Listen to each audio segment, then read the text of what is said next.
Plus two level ക്വാളിഫിക്കേഷനിലുള്ള എല്ലാവരും കാത്തിരുന്ന ഒരു തൊഴിൽ തന്നെയാണ് നമ്മുടെ ബീറ്റ് ഫോറസ്റ്റ് ഓഫീസറിൻ്റേത്. കേരള PSC നിലവിൽ ഒഫീഷ്യലായിട്ട് ബീറ്റ് ഫോറസ്റ്റ് ഓഫീസറിൻ്റെ നോട്ടിഫിക്കേഷൻ പുറത്തുവിട്ടിട്ടുണ്ട്. കാറ്റഗറി നമ്പർ 027/2022 നമ്മുടെ ബീറ്റ് ഫോറസ്റ്റ് ഓഫീസറിൻ്റെ കാറ്റഗറി നമ്പർ എന്ന് പറയുന്നത്. ഈ ഒരു PDF ആവശ്യമുള്ളവർ തീർച്ചയായിട്ടും നമ്മുടെ ടെലഗ്രാം ഗ്രൂപ്പിലേക്ക് ജോയിൻ ചെയ്യുക. ലിങ്ക് ഞാൻ ഡിസ്ക്രിപ്ഷൻ ബോക്സിൽ കൊടുത്തേക്കാം. അപ്പോൾ ഈ ഒരു PDFനകത്ത് നിലവിൽ പറഞ്ഞിട്ടുള്ളത് എന്താണെന്ന് വെച്ചാൽ ക്വാളിഫിക്കേഷൻ്റെ കാര്യങ്ങൾ പറയുന്നുണ്ട്, ഫിസിക്കലിൻ്റെ കാര്യം പറയുന്നുണ്ട്. ഫിസിക്കൽ ക്വാളിഫിക്കേഷൻ വളരെ അത്യാവശ്യമാണ് നമ്മുടെ ബീറ്റ് ഫോറസ്റ്റ് ഓഫീസറിലേക്ക്. അപ്പോൾ മെയിലിൻ്റെയും ഫീമെയിലിൻ്റെയും ഫിസിക്കൽ ക്വാളിഫിക്കേഷൻ വ്യത്യാസമുണ്ട്, അതിൻ്റെ കാര്യം പറയുന്നുണ്ട്, ഏജിൻ്റെ കാര്യം പറയുന്നുണ്ട്. അപ്പോൾ വീഡിയോ മൊത്തമായിട്ട് കണ്ട് കാര്യങ്ങൾ മനസ്സിലാക്കാനായിട്ട് ശ്രദ്ധിക്കുക. ഡിപ്പാർട്ട്മെൻറ്റ് എന്ന് പറയുന്നത് ഫോറസ്റ്റ് ഡിപ്പാർട്ട്മെൻറ്റ് തന്നെയാണ്. നെയിം ഓഫ് പോസ്റ്റ് എന്ന് പറയുന്നത് ബീറ്റ് ഫോറസ്റ്റ് ഓഫീസറിൻ്റെ പോസ്റ്റാണ്. സ്കെയിൽ ഓഫ് പേ അല്ലെങ്കിൽ ശമ്പളം എന്ന് പറയുന്നത് 20,000 മുതൽ 45,800 വരെ വരുന്ന നല്ല ശമ്പള സ്കെയിലുള്ള ജോലി തന്നെയാണ് നമ്മുടെ ബീറ്റ് ഫോറസ്റ്റ് ഓഫീസറിൻ്റേത്.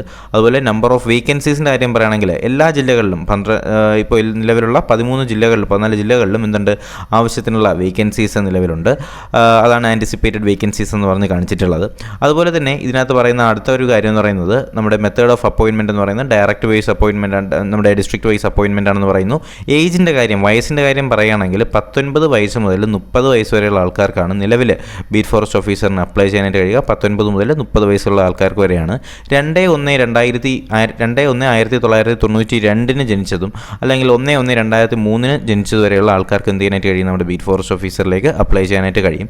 പിന്നെ എഡ്യൂക്കേഷൻ ക്വാളിഫിക്കേഷൻ്റെ കാര്യം പറയുകയാണെങ്കിൽ 12th ക്വാളിഫിക്കേഷനാണ് കേട്ടോ. പ്ലസ് ടു ലെവലാണ് അല്ലെങ്കിൽ പ്ലസ് ടു എക്സാമിനേഷൻ എന്ത് ചെയ്തിരിക്കണം, പാസ്സായിരിക്കണം എന്ന് പറയുന്നുണ്ട്. അത് മെയിലിനും ഫീമെയിലും പ്ലസ് ടു ക്വാളിഫിക്കേഷൻ വരുന്ന എക്സാം തന്നെയാണ് ബീറ്റ് ഫോറസ്റ്റ് ഓഫീസറിൻ്റേത്. പിന്നെ ഇതിനകത്ത് പറയുന്നത് ഫിസിക്കലിൻ്റെ കാര്യമാണ് അല്ലെങ്കിൽ ഫിസിക്കൽ കണ്ടീഷൻ്റെ കാര്യം പറയുന്നുണ്ട്. മെയിൽ കാൻഡിഡേറ്റ്സിന് അല്ലെങ്കിൽ പുരുഷന്മാർക്ക് 168 സെൻറ്റിമീറ്റർ ഹൈറ്റാണ് വേണ്ടത്. അതുപോലെ ചെസ്റ്റ് എക്സ്പാൻഷൻ്റെ അല്ലെങ്കിൽ ചെസ്റ്റിൻ്റെ അളവെന്ന് പറയുന്നത് 81 സെൻറ്റിമീറ്റർ ചെസ്റ്റും അതുപോലെ 5 സെൻറ്റിമീറ്റർ എക്സ്പാൻഷൻ ചെസ്റ്റ് എക്സ്പാൻഷനും ഉണ്ടായിരിക്കണമെന്ന് ഫിസിക്കൽ കണ്ടീഷൻ മെയിൽസിൻ്റെ കാര്യത്തിൽ പറയുന്നുണ്ട്. പിന്നെ അതുപോലെ ഷെഡ്യൂൾഡ് കാസ്റ്റ് ഷെഡ്യൂൾഡ് ട്രൈബ്സിനാണെങ്കിൽ അത് 160 സെൻറ്റിമീറ്റർ ഹൈറ്റ് മതി. പിന്നെ ചെസ്റ്റ് എക്സ്പാൻഷനിലും അവർക്ക് ഇളവുകൾ ഉണ്ടായിരിക്കുന്നതായിരിക്കും. പിന്നെ ഫിസിക്കൽ എഫിഷ്യൻസി ടെസ്റ്റിൻ്റെ കാര്യം പറയുകയാണെങ്കിൽ 100 മീറ്റർ റൺ ഉണ്ടാവും. അത് 14 സെക്കൻഡിലാണ് 100 മീറ്റർ റണ്ണ് കംപ്ലീറ്റ് ചെയ്യേണ്ടത്. പിന്നെ ഹൈ ജമ്പ് ഉണ്ടാവും, അത് 132 സെൻറ്റിമീറ്റർ ആണ്. ലോങ് ജമ്പ് 457.2 സെൻറ്റിമീറ്റർ ആണ്. ഷോർട്ട് പുട്ട് 7 കിലോഗ്രാമിൻ്റെ ഷോർട്ട് പുട്ട് 600 സെൻറ്റിമീറ്റർ എറിയണം. പിന്നെ ക്രിക്കറ്റ് ബോൾ 6096 സെൻറ്റിമീറ്റർ എറിയണം. പിന്നെ റോപ്പ് ക്ലൈംബിംഗ് 356.8 സെൻറ്റിമീറ്റർ ആണ്. പുള്ളപ്പ് 8 എണ്ണം കംപ്ലീറ്റ് ആയിരിക്കണം. പിന്നെ 1500 മീറ്റർ റേസ് 5 മിനിറ്റ് 44 സെക്കൻഡ് കൊണ്ട് അതും കംപ്ലീറ്റ് ചെയ്യണമെന്ന് പറയുന്നുണ്ട്. ഇതാണ് നമ്മുടെ ബീറ്റ് ഫോറസ്റ്റ് ഓഫീസറിൻ്റെ ഫിസിക്കലിൻ്റെ കാര്യം പറയുന്നത്. പിന്നെ ഇതിനൊരു എൻഡ്യൂറൻസ് ടെസ്റ്റ് ഉണ്ടാവുമെന്ന് ഇതിനകത്ത് പറയുന്നുണ്ട്. കണ്ടല്ലോ, all male candidate successfully completed endurance test of 2 kilometre running in 15 minutes. കണ്ടല്ലോ, അപ്പോൾ ശ്രദ്ധിക്കുക, നമ്മുടെ ബീറ്റ് ഫോറസ്റ്റ് ഓഫീസറിന് എൻഡ്യൂറൻസ് ടെസ്റ്റ് ഉണ്ട്. എല്ലാ മെയിൽ കാൻഡിഡേറ്റ്സും എന്ത് ചെയ്തിരിക്കണം, എൻഡ്യൂറൻസ് ടെസ്റ്റ് കംപ്ലീറ്റ് ആയിരിക്കണം. 2 കിലോമീറ്റർ റേസ് എന്ത് ചെയ്തിരിക്കണം, 13 മിനിറ്റ് കൊണ്ട് 2 കിലോമീറ്റർ കംപ്ലീറ്റ് ആയിരിക്കണം എന്ന് നമ്മുടെ മെന്നിൻ്റെ ഫിസിക്കലിൻ്റെ കാര്യം പറയുന്നുണ്ട്. എന്നാൽ ഫീമെയിലിൻ്റെ കാര്യത്തിലേക്ക് കിടക്കുകയാണെങ്കിൽ ഫിസിക്കൽ സ്റ്റാൻഡേർഡ്സ് പറയുമ്പോൾ ഹൈറ്റ് 157 സെൻറ്റിമീറ്റർ മതി കേട്ടോ. 157 സെൻറ്റിമീറ്റർ ആണ് ഫീമെയിൽസിന് ഹൈറ്റ് വേണ്ടത്, 157 സെൻറ്റിമീറ്റർ ആണ്. പിന്നെ ഫിസിക്കൽ എഫിഷ്യൻസി ടെസ്റ്റ് പറയുകയാണെങ്കിൽ 100 മീറ്റർ റേസ് അവർക്ക് 17 സെക്കൻഡാണ്. ഹൈ ജമ്പ് എന്ന് പറയുന്നത് 106 സെൻറ്റിമീറ്റർ ആണ്. ലോങ് ജമ്പ് 305 സെൻറ്റിമീറ്റർ ആണ്. ഷോർട്ട് പുട്ട് 4 കിലോഗ്രാമിൻ്റെ shot put 400 centimetre. 200 metre race 36 second കൊണ്ട് കംപ്ലീറ്റ് ആയിരിക്കണമെന്നും പറയുന്നുണ്ട്. ഓക്കെ, പിന്നെ നമ്മുടെ ക്രിക്കറ്റ് ബോൾ ത്രോ ഉള്ളത് 1400 സെൻറ്റിമീറ്റർ ആണ്. ഷട്ടിൽ റേസ് ഉണ്ട്. Shuttle raise 26 സെക്കൻഡാണ്. പുള്ളപ്പ് അല്ലെങ്കിൽ ചിന്നിങ് 8 പ്രാവശ്യമാണ്. സ്കിപ്പിംഗ് 1 മിനിറ്റിൽ 80 പ്രാവശ്യം സ്കിപ്പ് ചെയ്തിരിക്കണം.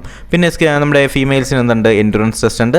അവർക്കും 2 കിലോമീറ്റർ 15 മിനിറ്റ് കൊണ്ടാണ് കംപ്ലീറ്റ് ചെയ്തിരിക്കേണ്ടത്. ഓക്കെ, 2 കിലോമീറ്റർ 15 മിനിറ്റ് കൊണ്ടാണ് ഫീമെയിൽസിന് കംപ്ലീറ്റ് ചെയ്യേണ്ടത്. അതുപോലെ മെയിൽസിനാണെങ്കിൽ അത് എത്രയായിട്ട് മാറിയിട്ടുണ്ട്, 2 കിലോമീറ്റർ 13 മിനിറ്റ് ആണ് കേട്ടോ. 2 കിലോമീറ്റർ 13 കിലോമീറ്റർ മെയിൽസിനും ഫീമെയിൽസിനാണെങ്കിൽ 15 കിലോമീറ്റർ ഉണ്ട്. ഓക്കെ, പിന്നെ മെഡിക്കൽ സ്റ്റാൻഡേർഡ്സിൻ്റെ കാര്യമൊക്കെ പറയുന്നുണ്ട്. ഇത് നിങ്ങൾ എന്ത് ചെയ്യുക, ഒന്ന് സ്ക്രീൻഷോട്ട് എടുത്ത ശേഷം നിങ്ങളൊന്ന് ശ്രദ്ധിക്കുക, ഒന്ന് നോട്ട് ചെയ്യുക. ഇത് കണ്ണിന് എന്തെങ്കിലുമൊക്കെ പ്രശ്നമുള്ളവർ തീർച്ചയായിട്ടും അതൊന്ന് ചെക്ക് ചെയ്യുക.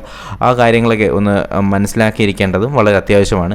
പിന്നെ ഇതിനകത്തൊരു മെഡിക്കൽ സർട്ടിഫിക്കറ്റ് കൊടുത്തിട്ടുണ്ട്. നമ്മുടെ കണ്ണിന് പ്രശ്നമൊന്നുമില്ല എന്ന് സർട്ടിഫൈ ചെയ്യുന്ന മെഡിക്കൽ സർട്ടിഫിക്കറ്റ് നമ്മൾ എന്ത് ചെയ്യേണ്ടി വരും, അതിൻ്റെ കൂടെ തന്നെ നമ്മൾ കൊടുക്കേണ്ടി വരും. നമ്മുടെ എക്സാമൊക്കെ കഴിഞ്ഞതിന് ശേഷം കൊടുക്കേണ്ടി വരും. അപ്പോൾ ഇത്രയും കാര്യങ്ങളാണ് നമ്മുടെ ബീറ്റ് ഫോറസ്റ്റ് ഓഫീസറുമായിട്ട് ബന്ധപ്പെടുത്തിയിട്ട് പറയാനുള്ള അവരുടെ നോട്ടിഫിക്കേഷനും അതല്ലെങ്കിൽ അവരുടെ ക്വാളിഫിക്കേഷനും ഫിസിക്കൽ സ്റ്റാൻഡേർഡും മെഡിക്കൽ ടെസ്റ്റിൻ്റെ കാര്യമൊക്കെ പറയാനുള്ളത്.